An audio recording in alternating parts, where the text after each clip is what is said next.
I'm living life like a dream, feeling so high. Got my crew. Боки 13.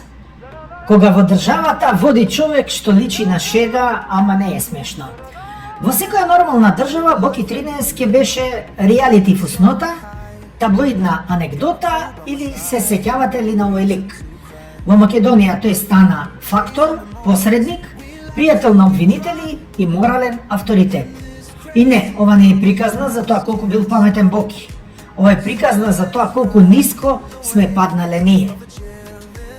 Од шоумен до некој што знае некого. Боки не почна како криминалец, почна како нешто многу полошо за општеството како нашето. Како медиумска сензација. Шарен, гласен, преголем, млад, полепен, облечен во женска гардероба. Човек што знаеше една работа совршено, како да биде забележен. А Македонија, гладна за спектакл, му рече: ајде уште, додека не закрпи десетици бизнисмени. Потоа дојдоа телевизија, фондации и морал на кредит. Во еден момент Боки 13 не беше само шоумен, тој беше хуманитарец, борец за правда, жртва на системот, пријател на влијателни луѓе и посвоител на деца без родители, од кои што сите три деца беа различни. Се одеднаш.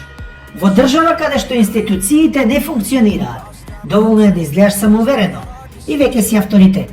Никој не праша кој си ти, откаде ти е моќта, зошто токму ти посредуваш. Затоа што во Македонија, ако некој се појавува на телевизија, а посебно се слика со политичари, министри, премиери и што уште не, автоматски тој вреди, тој знае нешто. Рекет, кога реалноста стана поголема од сатирата.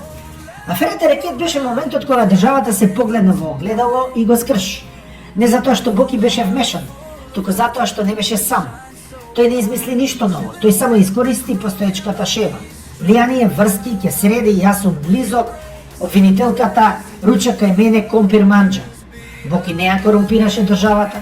Државата му објасни како се прави тоа. Но, верувајте, ни тоа не беше баш сјајно направено. Па може ли еден педер и еден квази новинар да ја срушат владата? Па не може. Народот аплаудираше додека не стигна обвинението. Да бидеме искрени, додека Боки беше интересен, ние се смеевме.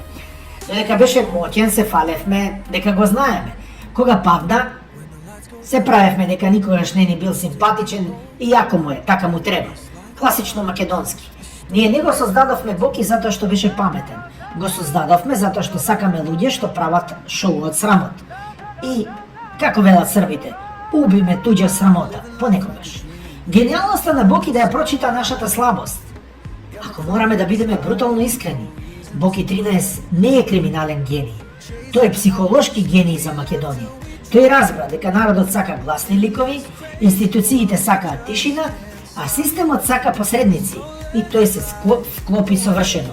И ги мавна голем дел од парите. Затоа се изгледа како британска кралица, а никој не знае што работи. Крајот. Кога циркусот завршила, а сметката останува. Кога заврши приказната, Боки заврши зад решетки, но приказната не заврши затоа што системот му дозволи да постои. Се уште е тука. И следниот Боки веќе чека, можеби не со розова коса, можеби со костум, можеби со титула, а и овој Боки добро котира за еден инвалид, како што го прогласи докторската комисија. А никој не праша кои се тие доктори и колку искешира. Преварант или гениалец? Боки 13 е преварант, да. Но не е најопасниот во оваа приказна. Најопасни сме ние, што сакаме спектакл повеќе од правда, што веруваме во ликови не во правила и што секогаш се чудиме кога циркусот ќе стане судски предмет.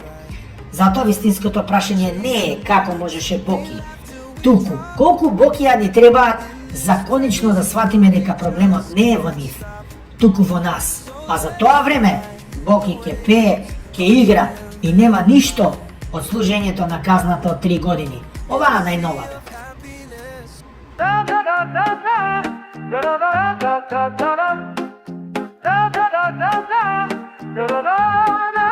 I'm living life like a dream.